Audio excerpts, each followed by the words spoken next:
Dulu, ketika Nusantara belum memiliki batas negara, belum mengenal merah putih sebagai panji, dan belum memahami kata republik seperti hari ini, ada sebuah kerajaan yang berdiri kokoh di jantung tanah Jawa. Namanya Majapahit. Bukan hanya kerajaan dengan kekuatan militer dan wilayah kekuasaan yang luas.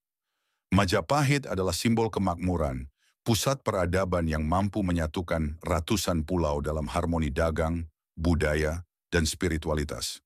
Namun pertanyaannya, bagaimana Majapahit bisa begitu makmur?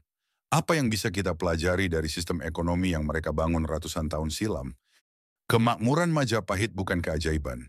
Ia bukan anugerah yang tiba-tiba jatuh dari langit, tapi hasil dari kerja keras, strategi cerdas, dan pemahaman mendalam akan manusia dan alam. Rakyat Majapahit hidup dalam tatanan sosial yang terstruktur, dengan sistem ekonomi yang bertumpu pada keseimbangan, antara kerja keras dan ibadah, antara bumi dan langit, antara kekuasaan dan pengabdian. Mereka menyadari bahwa emas bukanlah harta sejati, tapi keterhubungan antar manusia, itulah tambang kekayaan yang sesungguhnya. Majapahit tidak sekadar menjual hasil bumi, mereka menjadi jalur emas perdagangan maritim dunia. Jalur pelayaran dari Tiongkok ke India, dari Arab ke Maluku, semua menyentuh pelabuhan-pelabuhan Majapahit. Lantas apa yang membuat mereka unggul? Bukan hanya komoditas, tapi kepercayaan. Para pedagang asing merasa aman di tanah Majapahit. Tidak hanya karena hukum ditegakkan, tapi karena budaya keramah tamahan yang dijunjung tinggi. Para saudagar Tionghoa, Arab, India, bahkan Eropa menemukan rumah kedua di Nusantara. Rakyat Majapahit tahu, ketika tamu merasa aman, mereka akan datang lagi. Ketika datang lagi, mereka membawa rezeki. Prinsip ini bukan sekadar teori dagang. Ia adalah falsafah hidup. Namun kekayaan Majapahit tidak hanya berasal dari laut. Mereka membangun kedaulatan pangan dengan sistem pertanian yang rapi, irigasi yang tertata, dan pembagian kerja yang adil. Sawah-sawah dikelola bersama, air dibagi berdasarkan musyawarah, dan hasil panen disalurkan untuk rakyat dan kerajaan. Mereka sadar, jika perut rakyat lapar, tak ada kekuatan yang bisa menyelamatkan tahta. Sistem ekonomi Majapahit tidak hanya soal uang, tapi soal keberlangsungan hidup. Mereka menjaga tanah karena mereka sadar bahwa tanahlah yang memberikan kehidupan.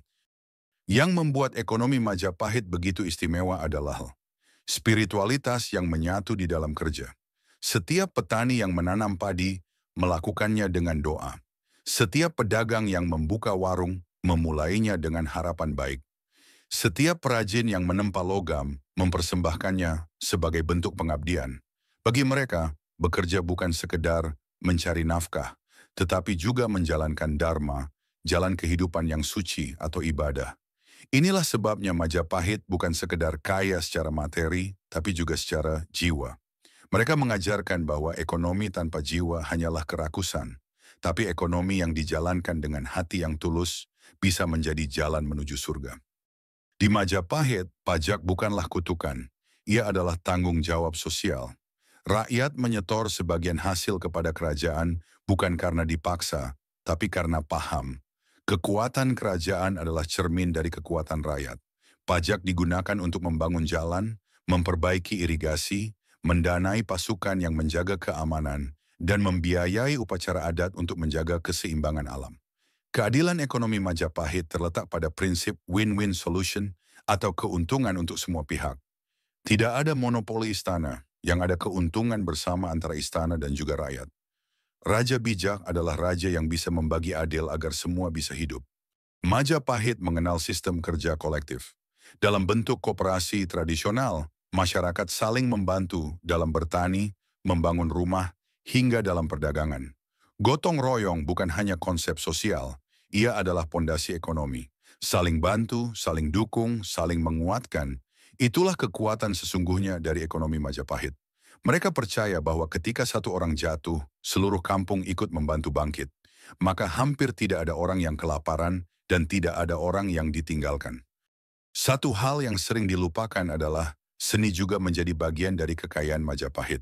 Tari, ukiran, gamelan, wayang, semua tidak hanya dijadikan alat hiburan, tapi juga menjadi sumber rezeki.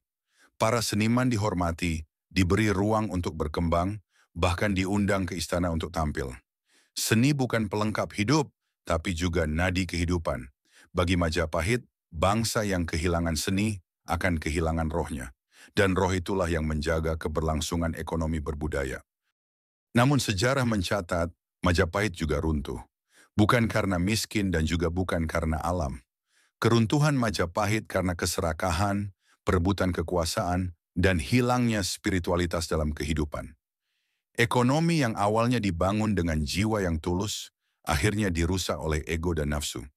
Rakyat terpecah, penguasa saling mencurigai, dan semangat gotong royong perlahan memudar. Dari sini kita belajar, kekayaan tanpa kesatuan adalah rapuh. Kemakmuran tanpa kasih hanya ilusi sesaat. Hari ini kita tidak perlu membangun kerajaan untuk makmur, tapi kita bisa mewarisi nilai-nilai ekonomi Majapahit. Keseimbangan antara spiritualitas dan materi, kepercayaan sebagai modal dagang utama, gotong royong sebagai fondasi ekonomi rakyat. Kemudian keadilan dalam pendistribusian hasil pajak.